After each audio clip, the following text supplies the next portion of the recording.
Il prossimo 17 giugno prenderanno il via gli esami di maturità. Non sarà come gli altri anni a causa dell'emergenza epidemiologica, della conseguente interruzione della didattica in presenza e dell'attuazione della didattica a distanza con modalità alternative.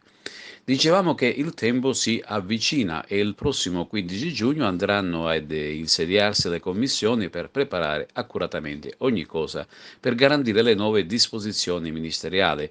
Tra le altre citiamo quella relativa ai docenti, che dovranno verificare che gli studenti abbiano preso le opportune precauzioni come l'uso di mascherine, mantenendo una certa distanza da tutti i commissari d'esame per l'unica prova rimasta quest'anno, e cioè il colloquio.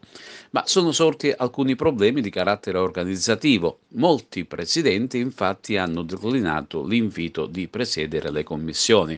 Tra l'altro lo scorso 6 maggio era il tempo ultimo per presentare domande di adesione ed occorrerà fare salti mortali per correre ai ripari. I professori presidenti interessati infatti devono avere almeno 10 anni di anzianità. A determinare questo problema ha influito la fuga dei docenti più anziani, che per paura del contagio ha preferito rimanere a distanza da situazioni di potenziale rischio, una paura che si è fatta più concreta dopo il documento dell'INAIL che suggerisce di sottoporre a sorveglianza sanitaria eccezionale i lavoratori over 55 che nella scuola purtroppo abbondano. Anche in Sicilia è emerso prepotentemente questo problema ed in quasi tutte le province dell'isola si sta cercando di correre ai ripari. Chi ha più problemi di tutti è Palermo, dove mancano all'appello ancora 21 presidenti. Le domande pervenute per coprire 309 commissioni sono state appena 288.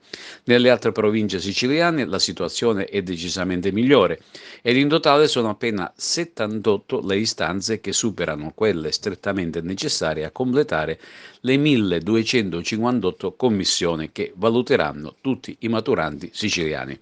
Ma c'è il rischio che chi ha presentato domanda potrebbe ancora fare forfè o dare forfè all'ultimo minuto. E ciò tiene in ansia i funzionari dei vari provveditorati agli studi che stanno studiando opportunamente le giuste alternative per non andare interrotti.